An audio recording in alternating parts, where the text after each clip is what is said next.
Hello மக்களே! ஒரு super easy மண்டி salad recipe இதோ உங்களுக்காக. முதல்ல 6 பீஸ் சிக்கன் லெக் துண்ட எடுத்து அதை நல்லா மஞ்சள் பொடி போட்டு க்ளீன் பண்ணி கீறி வச்சுக்கோங்க. அப்புறம் 2 ஸ்பூன் ஜிஞ்சர் கார்லிக் பேஸ்ட் போட்டுக்கோங்க. அப்புறம் 3 ஸ்பூன் குழம்பு மிளகாய்த்தூள் போட்டுக்கோங்க. 1 1/2 ஸ்பூன் கரம் மசாலா போட்டுக்கோங்க. 2 ஸ்பூன் உப்பு போட்டுக்கோங்க. சிறிது மஞ்சள் தூள் போட்டுட்டு பெப்பர் போட்டுட்டு 1 ஸ்பூன் பீசன் ஃப்ளவர் போட்டுக்கோங்க. ஒரு சின்ன எலுமிச்சம்பழம் ஃபுல்லாக பிழிஞ்சிட்டு நல்லா மிக்ஸ் பண்ணிவிட்டு அப்புறம் தேவையான அளவு தயிர் சேர்த்து நல்லா ஒரு பேஸ்ட் மாதிரி மிக்ஸ் பண்ணிக்கோங்க.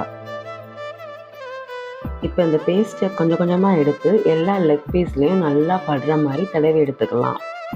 இப்போ இந்த சிக்கன் மேரினேட் பண்ண அதே ப்ரொசீஜரில் ஒரு ஃபுல் ப்ரொக்கோலியும் மேரினேட் பண்ணி எடுத்துக்கோங்க. இப்போ இதை நம்ம 350 டிகிரி சென்டிகிரேட்டில் நல்லா கிரில் பண்ணி எடுத்துக்கலாம். பேக்கிங் பேனில் அரேஞ்ச் பண்ணிக்கோங்க. அரேஞ்ச் பண்ண அப்புறம் சிக்கனுக்கு 45 மினிட்ஸ், அப்புறம் ப்ரொக்கோலிக்கு 20 மினிட்ஸ் போதும். கிரில் பண்ணி எடுத்துக்கலாம் வாங்க. சிக்கன் மட்டும் ஒரு 20 மினிட்ஸ் கேப்பில் ஃப்ளிப் பண்ணிக்கோங்க. இது கிரில் ஆகிட்டுக்குள்ளேயும் நம்ம மண்டி சாலட் ரெடி பண்ணிடலாம் வாங்க. ஃபஸ்ட்டு ஒரு ஹாஃப் லெட்யூஸ் எடுத்துக்கோங்க. அதை நல்லா கழுவி எடுத்து அதை பொடுசாக சாப் பண்ணி வச்சுக்கோங்க. நெக்ஸ்ட்டு ஒரு ஹாஃப் ரெட் ஆனியன் எடுத்துக்கோங்க. அதையும் நல்லா ஸ்லைஸ் பண்ணி வச்சுக்கோங்க. அடுத்து ஒரு ஹாஃப் கேப்சிகம் எடுத்து அதை டைஸ் பண்ணி வச்சுக்கோங்க.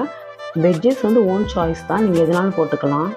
நெக்ஸ்ட்டு சாலட் ட்ரெஸ்ஸிங் பண்ணிடலாம். உங்கள்கிட்ட என்ன சாஸ் இருக்கோ அதை ஊற்றிக்கோங்க. நான் பார்பிக்யூ சாஸ் ஊற்றிருக்கேன். 2 ஸ்பூன் கர்ட் போட்டுக்கோங்க. கொஞ்சம் ஆலிவ் ஆயில் போட்டுக்கோங்க.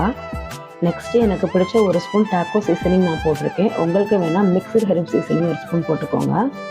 நெக்ஸ்ட்டு தேவையான அளவு உப்பு, பெப்பர், லெமன் ஜூஸ் புழிஞ்சிட்டு நல்லா கையில் மிக்ஸ் பண்ணிவிட்டு அதில் செசமி சீடு, ரெய்சின்ஸ் ஆட் பண்ணிக்கோங்க. அப்புறம் ஒரு 3 ஹோல் எக்கை பாயில் பண்ணி எடுத்துக்கோங்க. வாவ், சூப்பராக ப்ரொக்கோலியும் சிக்கனும் நல்லா ஆவி பறக்க பேக் பண்ணி எடுத்துட்டோம். இப்போ மண்டி அரேஞ்ச் பண்ணிடலாம். ஒரு நல்ல பிளேட் எடுத்துக்கோங்க. அந்த சாலட் நல்லா ஸ்ப்ரெட் பண்ணி வச்சுக்கோங்க. இப்போ கிரில்டு ப்ரொக்கோலி எடுத்து அதில் அழகாக ரவுண்டாக அரேஞ்ச் பண்ணி வச்சுக்கோங்க.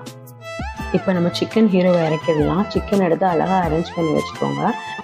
இந்த சாலடு தாராளமாக ஒரு 3 பேர் சாப்பிட்லாம். நெக்ஸ்ட் எக்கை வச்சுட்டு அழகாக ஒரு குட்டி பவுலில் கொஞ்சம் மயனேஸ் வச்சு அதை முடிச்சிடலாம். வாவ், ஒரு சூப்பர் ஹெல்த்தி மண்டி சாலட் ரெடி.